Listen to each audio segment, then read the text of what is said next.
Hello student, welcome back to my channel Commerce Geeta. तो आज का जो टॉपिक है यहाँ पे कला समीक्षक हैं। जो कला समीक्षक हैं आपके रामचंद्र शुक्ल हैं, कपिला बात्स्यायन हैं एंड स्टेला क्रैमरिश और आपके ज्योतिष जोशी। और जो बहुत ही ज़्यादा आपके लिए इम्पोर्टेंट है, कोई सा भी एग्जाम हो, चाहे आपका कला से रिलेटेड कोई सा भी एग्जाम हो, चाहे टीजीटी का हो, पीजीटी का हो, ईएमआरएस का हो या फिर नेट का हो, ये आपके आते ही आते हैं एग्जाम में। तो ठीक है, तो यहाँ पे स्टार्ट करते हैं। और स्टार्ट करने से पहले आपको बता देती हूँ कि जितना भी आपको मैटर देती जा रही हूँ तो आप टाइम निकाल कर उसको अच्छे से लर्न करिए, तभी आपको अच्छे से समझ में आएगा। ऐसे तो आपके पास मैटर इकट्ठा हो जाएगा तो आपको कुछ भी समझ में याद नहीं आएगा। ठीक है, चलिए तो फिर क्लास स्टार्ट करते हैं आपका यहाँ पर रामचंद्र शुक्ल से। पहले हम देखते हैं, आप लोगों ने रामचंद्र शुक्ल के बारे में पढ़ा भी होगा। तो रामचंद्र शुक्ल है, इनका जो टाइम पीरियड है यहाँ पे 1925 से यहाँ पर 2016 है। इनका जो जन्म हुआ था 1925 में बस्ती यूपी में हुआ था। वैसे इनका कोई जन्म नहीं पूछा जाएगा, इनका शिक्षा हो सकता है तो पूछा जाता है जो आपका इलाहाबाद से हुआ है। और ये जो शिक्षक थे यानी कि जो अध्यापक थे, टीचर थे, वो कहाँ पर थे? इन्होंने ये बनारस में इन्होंने किया है शिक्षण।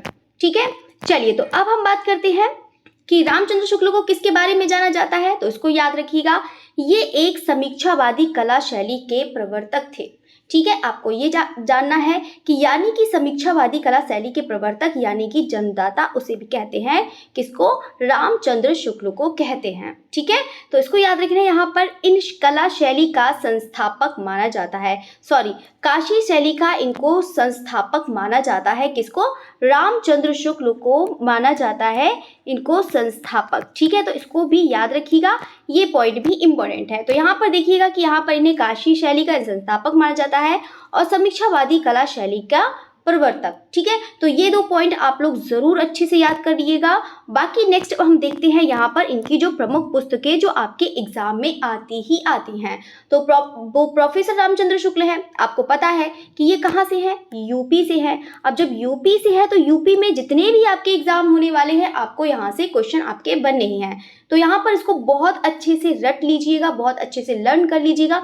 यहाँ पे इंपॉर्टेंट की कोई बात नहीं है, क्योंकि जितनी भी इंपॉर्टेंट मैंने आपको पुस्तकें जितनी भी हैं यहाँ पे प्रमुख पुस्तकें सब दिख जाएंगे। तो यहाँ पे इंपॉर्टेंट बुक्स की कोई मतलब ही नहीं है, तो आप कोशिश करिए पूरे सभी याद कर ले। तो देखो, आप लोगों ने पढ़ा भी होगा, रेखावली पढ़ा होगा, याद करिएगा। रस मीमांसा है, इसको भी याद रखिएगा। मॉडर्न वेस्टर्न पेंटर्स है, आधुनिक कला समीक्षावाद एंड कला प्रसंग है, और कला और दर्शन। और मैं आपको जितना भी मैटर देती जा रही हूँ आप उसको अच्छे से याद कर लेना। ठीक है, और है यहाँ पर एप्रिसिएशन ऑफ पेंटिंग। ठीक है, तो यहाँ पर जो आपको मैंने दिया है तो उसको बहुत अच्छे से याद रखिएगा। आपकी ज़्यादा पुस्तकें भी नहीं है, तो यहाँ पर मुझे लगता है 7 पुस्तकें हैं। 7 पुस्तकें याद करने में मुश्किल से आपको ज़्यादा से ज़्यादा 15 से 20 मिनट का टाइम लगेगा। इसको 7 पुस्तकें एक बार लिखना, फिर उसको दोबारा से लिखना, कम से कम 5 बार लिख कर देखना। आपको ऐसे लर्न हो जाएगा कि कभी आप भूलेंगे ही नहीं। ये सिर्फ हमारा भ्रम होता है कि एक बार हमने पढ़ा और हमने लिख कर देख लिया और हमें याद हो गया, लेकिन हम दूसरे दिन भूल जाते हैं, क्योंकि रीज़न यही होता है कि क्योंकि आपने उसे अच्छे से लर्न नहीं किया है। ठीक है, आप अच्छे से लर्न करेंगे तभी आप नहीं भूलेंगे। ठीक है, चलिए तो अब हम दूसरा देखते हैं यहाँ पे कपिला बात्स्यायन। तो कपिला बात्स्यायन क्या है? एक महिला लेखक हैं, आपको पहले ये पता होना चाहिए। दूसरी चीज़ है यहाँ पे 1928 से आपका 2020 तक इनका टाइम पीरियड है। इनका जन्म जो हुआ है 1928 में दिल्ली में हुआ है। ठीक है, तो इसको याद रखिए। बाकी इनका जो जीवन साथी हैं वो कौन है? सच्चिदानंद हीरानंद बात्स्यायन। आप लोगों ने पढ़ा भी होगा, तो बताइए कमेंट करके कि यहाँ पर ये कौन थे, बताइएगा। तो आप लोगों ने पढ़ा भी है। चलिए तो अब हम बात करते हैं यहाँ पर 1970 में यहाँ पे संगीत नाटक अकादमी फेलोशिप मिला है। यहाँ पर 1995 में भारत की राष्ट्रीय ललित कला अकादमी द्वारा इनको फेलोशिप भी प्रदान की गई है।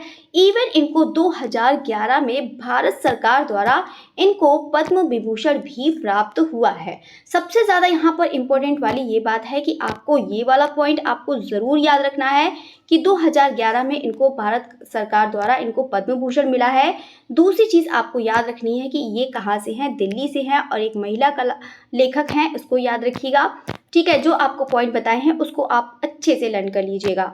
तो अब हम बात करते हैं इनकी जो कपिला बात्स्यायन की जो प्रमुख पुस्तकें हैं।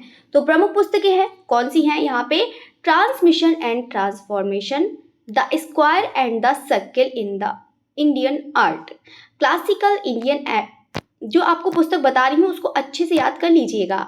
Classical Indian dance in literature and the arts है and tradition of Indian folk dance. तो आप उसको 3-4 बार लिख कर देखिएगा, आपको बहुत अच्छे से लर्न हो जाएगा। ठीक है, तो ये यहाँ पर है कपिला बात्स्यायन। ये है कला इतिहासकार और लेखिका के रूप में जाना जाता है। इनकी जो प्रसिद्धि है ये भी आप लोग ज़रूर याद रखना। बाकी इनकी ज़्यादा पुस्तकें हैं नहीं, 4 पुस्तकें हैं, अच्छे से आप लोग याद कर लेना। बाकी इनकी जो पुस्तकें हैं वो भी आपको दिखा देते हैं इनकी कौन सी पुस्तकें हैं। तो यहाँ पर इंडियन क्लासिकल डांस है, उसको आप लोग देखिएगा।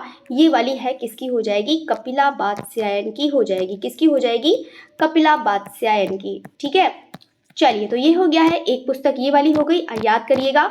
जो देखो मैंने इमेज लगा रखी है तो आप लोग अच्छे से याद कर सकते हैं। तो चलिए तो मैं छोटी सी इमेज कर देती हूँ ताकि आपको अच्छे से।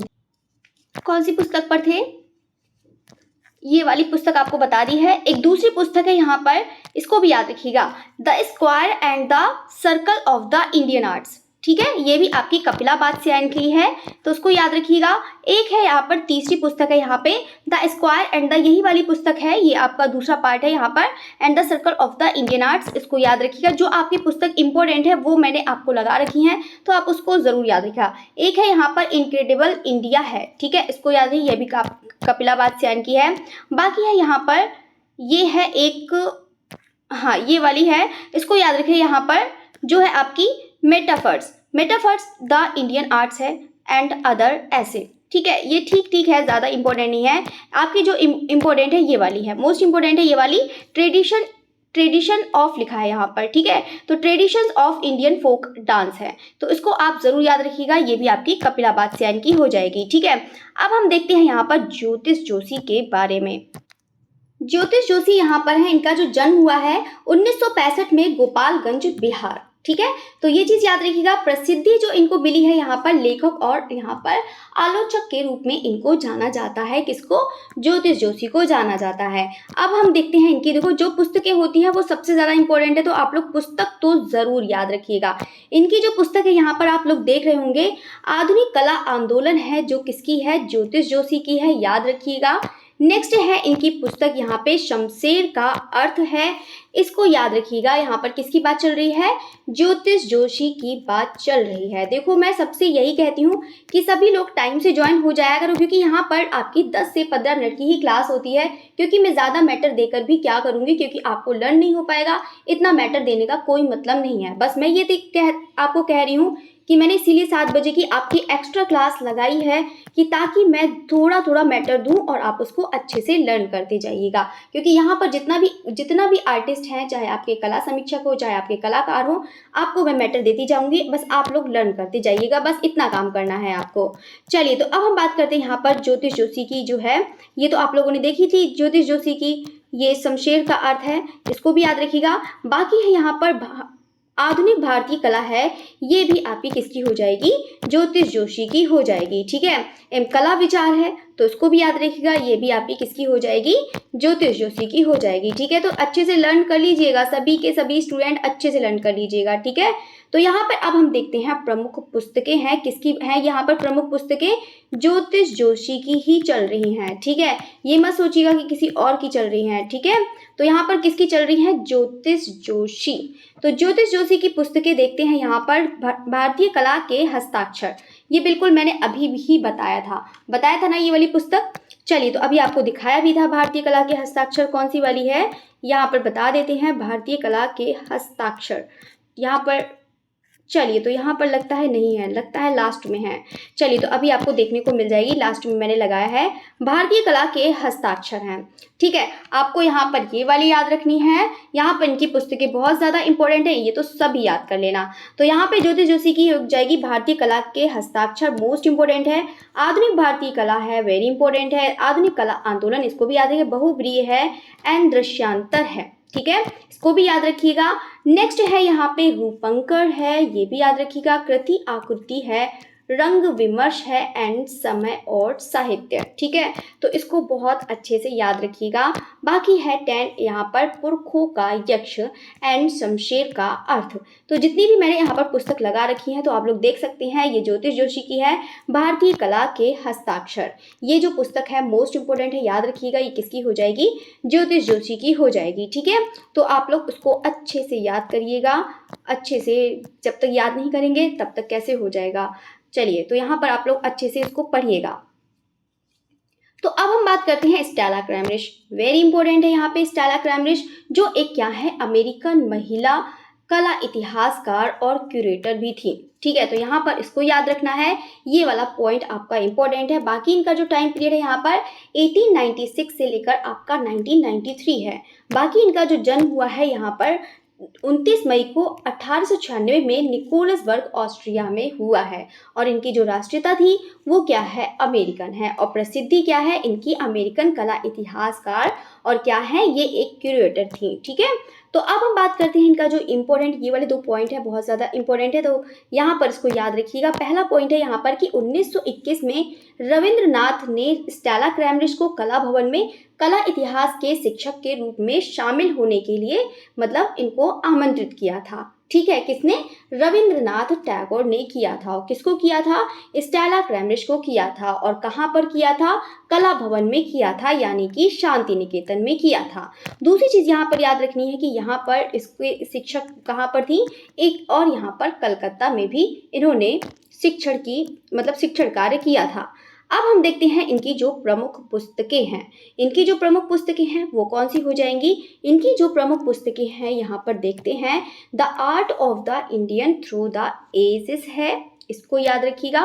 देखो यहाँ पर इतनी पुस्तकें नहीं हैं, आज के लिए बहुत काफ़ी हैं, इतना तो आप लोग लर्न कर सकते हैं। ठीक है, तो आप उसको अच्छे से लर्न करिएगा। ठीक है, चलिए, तो अब हम बात करते हैं यहाँ पे नेक्स्ट जो देखते हैं, तो नेक्स्ट है यहाँ पर पेंटेड डिलाइट है। देखो ये जो आपको बता रही हूँ उसको देखो, स्टेला क्रैमरिश अच्छे से याद कर लेना है। स्टेला क्रैमरिश चल रहा है आपका, तो यहाँ पे the art of India through the ages है, a survey of painting in the Deccan, यानी कि दक्कनी। ठीक है, ए पेंटेड डिलाइट है, द विष्णु धर्मोत्तर पुराण एंड ट्रिजन ऑन है। ठीक है, Indian painting and images making. ठीक है, तो इसको भी याद रखिएगा। बाकी नेक्स्ट है यहाँ पे 5 नंबर, प्रेजेंस ऑफ शिवा है, यानी कि शिवा की उपस्थिति। नेक्स्ट है यहाँ पर Hindu temple, exploring India sacred art. ठीक है, और नेक्स्ट है यहाँ पर 8 नंबर, इंडियन स्कल्पचर, यानी कि भारतीय मूर्ति कला। देखो साथ साथ में आपको मैं पढ़ाती जा रही हूँ, तो आप लोग एक काम ज़रूर करिएगा कि आप लोग उसको साथ साथ में उसको नोट डाउन करिएगा, और साथ साथ में आप उसको फिर बाद में उसको क्लास ख़त्म होने के बाद तुरंत लर्न कर लो। ऐसी होती है पढ़ाई, ऐसे नहीं कि उसको बाद में बंद कर दिया। आप कुछ टाइम से ही रिज्वाइन होते हैं, 7 बजे की क्लास है तो कुछ स्टूडेंट 5 बजे ज्वाइन होते हैं, 7:05 पे ज्वाइन होते हैं, कुछ स्टूडेंट 7:15 पे होते हैं, तब तक क्लास ही ख़त्म हो जाती है। इसी तो मैं यहाँ पर बिल्कुल आपको डालती हूँ। तो इसी टाइम में, जैसे कि 7 बजे का टाइम है, एक आप लोग टाइम टेबल बना लो आप लोग, यही अच्छा है कि पढ़ने का सबसे अच्छा तरीका है। नहीं तो आप लोग कैसे करेंगे, नहीं तो फिर बहुत सारा मैटर इकट्ठा हो जाएगा, कैसे कर पाएंगे। इसीलिए तो मैंने एक छोटी सी क्लास रख रखी है कि ताकि आपको अच्छे से लर्न हो जाए। ठीक है, तो सब लोग आज से यही काम करेंगे, एक पेन एक कॉपी लेकर बैठिए और उसको लर्न करिए। आपको पहले नोट डाउन करना है, उसके बाद आपको लर्न करना है। ठीक है, तो बहुत सारे स्टूडेंट कहते हैं कि मैम पीडीएफ दे दो। पीडीएफ का क्या ही मतलब है, जब तक आप खुद से नोट नहीं करेंगे तब तक क्या ही मतलब है। तो यहाँ पर खुद से नोट करिए, खुद मेहनत करेंगे तो आपको अच्छे से लर्न भी हो जाएगा। ठीक है, तो चलिए, तो अब हम देखते हैं यहाँ पे स्टेला क्रैमरिश है। तो स्टेला क्रैमरिश का है यहाँ पर द आर्ट ऑफ इंडिया, यानी कि थ्रू द आई। ठीक है, थ्रू द एजेस। तो यहाँ पर अब भी मैंने आपको पहली ही पुस्तक बताई थी, अभी लिखवाई भी थी। यहाँ पर यही पुस्तक है, कौन सी? The art of India through the ages. ठीक है, तो इसको आप ज़रूर याद रखिएगा। चलिए, तो अब हम बात करते हैं नेक्स्ट जो पुस्तक है कौन सी, यहाँ पर देख सकते हैं, यहाँ पे एक्सप्लोरिंग वाली, ये वाली भी मैंने आपको लिखवाया था यहाँ पर, एक्सप्लोरिंग इंडिया सेक्रेड आर्ट। ठीक है, तो यहाँ पे एक्सप्लोरिंग इंडियाज सेक्रेड आर्ट है, इसको बहुत अच्छे से लर्न करिएगा। ठीक है, देखो अच्छे से आप लोग लिखेंगे तो आपको बहुत अच्छे से लर्न हो जाएगा। तो कोशिश करिए कि आप लोग उसको अच्छे से नोट डाउन करिए। ठीक है, चलिए, तो यहाँ पर मैटर इकट्ठा ना करिए, उसको बस लर्न करना आपका काम है। ठीक है, चलिए तो अब हम बात करते हैं इंडियन स्कल्पचर। ये वाले भी मोस्ट इंपोर्टेंट है पुस्तक। यहाँ पे इंडियन स्कल्पचर है, यहाँ पे ये भी किसकी हो जाएगी, स्टेला क्रैमरिश की हो जाएगी। ठीक है, यानी कि कह सकते हैं भारतीय मूर्तिकला। ठीक है, तो इसको भी याद रखिएगा। नेक्स्ट है यहाँ पे द हिंदू टेम्पल्स, आपके एग्जाम में भी बहुत बार आ चुका है ये वाली पुस्तक। द हिंदू टेम्पल्स है, ये भी आपकी किसकी हो जाएगी, स्टेला क्रैमरिश की हो जाएगी। ठीक है, तो उसको भी आप अच्छे से लर्न करिएगा। नेक्स्ट है यहाँ पर द प्रेजेंस ऑफ शिवा, ये भी आपके एग्जाम में आ चुकी है, बहुत बार एग्जाम में आई है। द प्रेजेंस ऑफ शिवा यानी कि शिव की उपस्थिति, ये भी आपके एग्जाम में आई है, तो आप इसको भी ज़रूर याद रखिएगा। ठीक है, चलिए तो यहाँ पर मैंने आपको पूरा अच्छे से समझा दिया है। देखिए आप खुद सोचिए, लेट ज्वाइन करेंगे तो आपकी क्लास रह जाएगी। देखो यहाँ पर कुछ सीखने को भी मिलेगा 15 मिनट में, यहाँ पर है आप 15 मिनट में साथ साथ में नोट डाउन भी कर सकते हैं। ठीक है, आपके साथ साथ में नोट्स भी बन जाएंगे। तो यहाँ पर मैं आपको बस 15 मिनट की, देखो ज़्यादा से ज़्यादा क्लास कितनी होती है, 15-20, ज़्यादा से ज़्यादा इतनी मिनट की होती नहीं है। ठीक है, यहाँ पर कल भी आपको लिखवाएंगे तो आपको बता देते हैं, कल भी आपके पुस्तक होगी, जो प्रमुख पुस्तकें हैं वो भी हो जाएंगी। जितनी भी प्रमुख पुस्तकें हैं, चाहे विनोद भारद्वाज की हो, चाहे ओसी गांगुली की हो, चाहे किसी की भी हो, वो मैं आपको कल सारा पूरा कंप्लीट करा दूंगी। बाकी ये 2 दिन की क्लास में अच्छे से पुस्तकें ज़रूर याद रखना। कम से कम आपकी 4 पुस्तकें तो ज़रूर आएंगी। एक कला समीक्षक से रिलेटेड आएंगी और एक कलाकार से रिलेटेड, 2 कलाकार से रिलेटेड आ जाती हैं, एक कला समीक्षक से आ जाती हैं और एक आपकी आ जाती हैं प्राचीन वाली। ठीक है, वो जो प्राचीन ग्रंथ हैं उस पर आ जाती है। कम से कम मान के चलिए, कम से कम आपकी 4 से 5 पुस्तकें आती हैं। तो यहाँ पर इसको अच्छे से लर्न करिएगा। ठीक है, तो चलिए तो यहाँ पर आपकी क्लास ख़त्म होती है। फिर से आपकी 10 बजे क्लास होगी। जो नेट वाले स्टूडेंट हैं 10 बजे एकदम रेडी रहिएगा। ठीक है, तो यहाँ पे 10 बजे आपकी नेट की क्लास आज से स्टार्ट हो रही है। और जितने भी टीजीटी वाले हैं, जो टीजीटी वाले हैं और पीजीटी वाले हैं, ये मत सोचिए कि नेट की क्लास है तो हमारे लिए क्लास नहीं है। वो लोग तो बिल्कुल ज्वाइन करिए, क्योंकि आप लोग को उसको पूरी डिटेल्स में पढ़ने को मिलेगा। ज़्यादा क्वेश्चंस नहीं रखेंगे, आपकी मुश्किल से आधे घंटे की क्लास लेंगे, लेकिन बेस्ट क्लास लेंगे कि ताकि आपको डिटेल्स में पूरा पढ़ा सके। ठीक है, तो चलिए आपकी क्लास यहीं पर ख़त्म करते हैं। ओके, थैंक यू एवरीवन, और फिर 10 बजे मिलते हैं। Okay, again thank you.